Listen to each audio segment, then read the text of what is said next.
तो देखो हम लोग बात कर रहे थे एक्सोस्केलेटन ऑफ आर्थ्रोपोड। अगर हम बात करें एक्सोस्केलेटन आर्थ्रोपोड की और मोलस्कास की, तो exoskeleton is not a single cover but it is divided. मतलब अगर आप देखेंगे ये जिस तरीके से ये मैंने एक आर्थ्रोपोड बनाया है, ये अगर आप इसको आर्थ्रोपोड को देखें तो इसका एक्सोस्केलेटन एक सिंगल कवर नहीं है, ये डिवाइडेड है। जैसे आपको पता है यहाँ हेड होता है, ये हेड है, ये थोरेक्स है, ये एब्डोमिन है, किसका? इंसेक्ट्स का। जिस तरह अब इसमें हेड के ऊपर अलग एक्सोस्केलेटन है ये, अब इसके ऊपर जो है वो थोरेक्स पे अलग एक्सोस्केलेटन है, और किस पर? एब्डोमिन पर एक्सोस्केलेटन अलग है। जबकि जो मोलस्कास होते हैं इनके ऊपर तो आप देखो तो ज्यादातर एक सिंगल ही एक्सोस्केलेटन क्या होता है? मौजूद होता है। ठीक है? तो पहली तो ये हो गई, अगर आप कंपेयर करें एक्सोस्केलेटन मोलस्कास का और आर्थ्रोपोड का। Divided by short flexible joint into a into a number of small plates corresponding to the number of segments of the body and of the appendages। मतलब आप देखो कह रहा है कि ये इसके सेगमेंट्स है ना बॉडी के, तीन तीन सेगमेंट मैंने यहाँ से फॉर एग्जांपल 1 2 3, ये तीन सेगमेंट है। यहाँ पर इनके पास ये फ्लेक्सिबल ज्वाइंट्स होंगे। फ्लेक्सिबल ज्वाइंट्स मतलब जिसको मैं भी आपको जो है वो येलो कलर दे के जो है वो, अगर मैं इसको येलो कलर यहाँ पर दूं, ये देखो यहाँ पर एक ज्वाइंट यहाँ पर आ रहा है, एक ज्वाइंट यहाँ पर आ रहा है। ऐसे ही ज्वाइंट्स कहाँ पर मौजूद होते हैं इसके? ये इधर लिम्स के अंदर भी ये ज्वाइंट्स मौजूद होते हैं। यहाँ पर ये थोड़े से फ्लेक्सिबल होते हैं, जैसे हमारे ज्वाइंट्स होते हैं ना, यहाँ पर थोड़े से क्या होगा, इनका एक्सोस्केलेटन थोड़ा सा यहाँ पर फ्लेक्सिबल होगा। अपेंडेजेस में भी होते हैं इनको, ये जो लिम्स हैं इन्हीं को हम क्या कह रहे हैं? इन्हीं को हम अपेंडेजेस कह रहे हैं। Without these joints, movement of the body part and the entire animal would have been very difficult। अगर ये joints ना होते, अब आप देखो ना, अगर आपके हाथ के अंदर जिस तरह हमारे हाथ में ज्वाइंट है तभी तो अपने हाथ को मूव करते हैं। अगर आपके हाथ में पूरी एक बोन होती, ऊपर से नीचे तक पूरी एक बोन होती, तो क्या आप मूव कर सकते थे? अब इधर देखो, जैसे हमारा ये हाथ है, इसमें एक ऊपर वाली बोन है और ये नीचे वाली बोन है, इनके दरमियान में यहाँ पर एक ज्वाइंट है ना, इस ज्वाइंट की वजह से आप अपने हाथ को ऊपर नीचे मूव करते हो, इस ज्वाइंट की वजह से। लेकिन अगर ये पूरी एक ऐसी बोन होती सिंगल, तो आप मूव कर सकते थे अपने हाथ को। यानी यहाँ से तो मूवमेंट हो सकती थी, यहाँ से भी, लेकिन इस जगह पर आप मूव नहीं कर सकते थे। तो वो किसकी वजह से? वो ज्वाइंट्स की वजह से है। तो दूसरी बात ये हो गई कि एक सिंगल कवर होता है इसकी बॉडी, जो क्या होती है? सिंगल कवर होती है। और दूसरी बात क्या याद रखोगे कि इसमें क्या होते हैं, इसके अंदर जो है वो ज्वाइंट्स भी होते हैं इसमें। आर्थ्रो का तो मतलब ही ज्वाइंट्स होता है ना इनके, इसको जब भी तो इनको आर्थ्रोपोड्स कहते हैं कि इनकी लेग्स के अंदर भी क्या है, इस तरह से ज्वाइंट्स हैं। अच्छा, उसके बाद कहता है इन ज्वाइंट्स के बगैर मूवमेंट इसकी नहीं होती। This type of exoskeleton protect animal, give its particular shape and help in fast movement by providing place of muscle attachment on their inner surface. अब ये देखो, ये वाला जो स्केलेटन है, आर्थ्रोपोड्स का जो स्केलेटन है, ये क्या कर रहा है? ये उस मोलस्कास के मुकाबले में ज्यादा काम कर रहा है। ये जो है नॉर्मली एक्सोस्केलेटन जो है प्रोटेक्ट भी कर रहा है, शेप भी दे रहा है, मूवमेंट में भी है, ये मूवमेंट में भी हेल्प कर रहा है। और क्यों मूवमेंट में हेल्प कर रहा है? इसके अंदर जो मसल्स होते हैं, इसकी बॉडी के अंदर मसल्स होते हैं ना।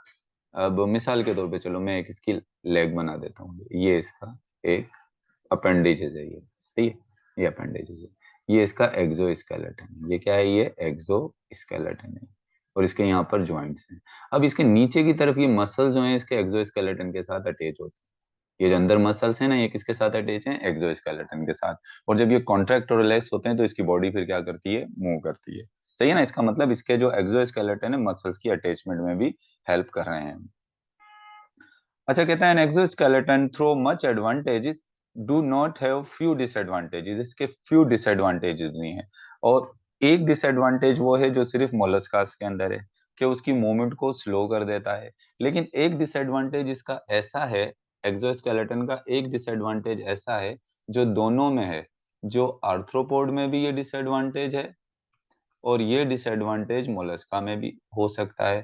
तो ये जो डिसएडवांटेज है वो है, बेसिकली जो इसका एक डिसएडवांटेज जो आर्थ्रोपोड में भी है, तो वो है कि ये ग्रोथ को जो है वो क्या कर देता है? इसको जो है वो स्लो कर देता है। मच हिंडर द ग्रोथ, यानी ये ग्रोथ को जो है वो क्या करता है? रोकता है। हिंडर या लिमिट कर देता है किसको? ग्रोथ को। अक्सर जिन एनिमल्स के ऊपर एक्सोस्केलेटन होता है वो बहुत ज्यादा, उनकी आप देखिएगा साइज बहुत ज्यादा बड़ा नहीं होता, ग्रोथ उनकी लिमिटेड ही होती है। आर्थ्रोपोड अक्सर आपको छोटे साइज के नजर आएंगे। अब देखो इसका मतलब क्या है, जिस तरह से आप देखें ये इसकी एनिमल है, अगर इस एनिमल के ऊपर, अभी मैं इसके डिवीजन नहीं बना रहा हूँ, सिंपल बना रहा हूँ, ये इसके ऊपर एक्सोस्केलेटन है। अब इसका जब एक्सोस्केलेटन इसकी बॉडी के ऊपर चढ़ा हुआ है तो ग्रो कैसे करेगा? जैसे एक छोटा सा बच्चा है, आप उसके हाथ के ऊपर, एक बच्चा है उसके हाथ के ऊपर एक कवर चढ़ा दो, तो क्या उसका हाथ ग्रो करेगा? उसकी पूरी बॉडी ग्रो कर जाएगी, उसका हाथ उतना ही साइज का रहेगा, क्योंकि आपने उसके ऊपर क्या चढ़ा दिया? एक कवर चढ़ा दिया है। तो इसी तरीके से ये ग्रोथ को जो है वो क्या करता है? रोकता है। डिसएडवांटेज क्या है? कि ये ग्रोथ को जो है वो रोकता है। और इसका सॉल्यूशन क्या है इनके पास, आर्थ्रोपोड्स के पास? इसका सॉल्यूशन है मॉल्टिंग। आर्थ्रोपोड और दूसरे एनिमल में भी होता है, आपकी बुक में आर्थ्रोपोड दिया हुआ है। Arthropod shade there exoskeleton for growth periodically. This is called molting. अब मिसाल के तौर पे ये एक आर्थ्रोपोड है, इसके ऊपर ये एक्सोस्केलेटन चढ़ा हुआ है, येलो कलर का एक्सोस्केलेटन शो कर देता हूँ।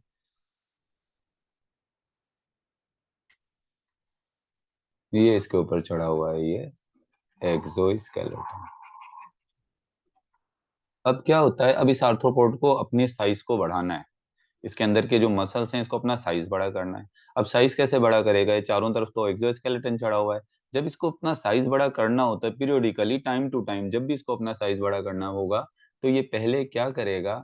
ये इस एक्सोस्केलेटन को क्या करेगा? शेड कर देगा। एक्सोस्केलेटन इसके ऊपर से क्या हो जाएगा? ये शेड हो जाएगा। देखो जिस तरह से ये, अब मैं इसको दोबारा बना देता हूँ। अब इसने जो है वो क्या किया? अपने एक्सोस्केलेटन को शेड कर दिया, उतर गया इसके ऊपर से एक्सोस्केलेटन।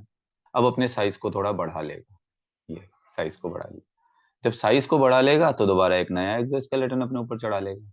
यानी कोई एक्सोस्केलेटन अगर एक दफा खत्म हो गया तो इसके अंदर की लेयर तो एक्सोस्केलेटन सिक्रीट करती है, दोबारा नया एक्सोस्केलेटन बना लिया। जैसे सांप को आपने देखा होगा ना, अपने ऊपर से एक लेयर हटाता है, वो भी ग्रोथ के लिए हटाता है, वो भी मोल्टिंग होती है। मोल्टिंग के लिए एक और लफ्ज हम इस्तेमाल करते हैं, इसको हम एक्डाइसिस भी कहते हैं। इसको हम क्या कहते हैं? एक्डाइसिस भी कहते हैं। तो नया एक्सोस, जैसे आपका नाखून अगर उतर जाता है तो दोबारा आ जाता है ना नाखून, इसी तरीके से इनका एक्सोस्केलेटन जब उतर जाता है तो ये दोबारा भी बन जाता है। तो इसी प्रोसेस को हम क्या कहते हैं? इसको हम कहते हैं मोल्टिंग। यानी अपने पीरियोडिकली टाइम टू टाइम अपने एक्सोस्केलेटन को शेड करते रहते हैं। सही। और जिस वक्त एक्सोस्केलेटन को शेड करते हैं उस वक्त ये छुप कर रहते हैं, क्योंकि अगर ये खुले ऐसे ओपन रहेंगे तो कोई दूसरा एनिमल इनको खा सकता है, क्योंकि इनकी प्रोटेक्शन इस वक्त नहीं होती। तो it was all about exoskeleton. इससे रिलेटेड कोई क्वेश्चन पूछना हो तो आप मुझसे पूछें, एंडोस्केलेटन को फिर बाद में डिस्कस करेंगे।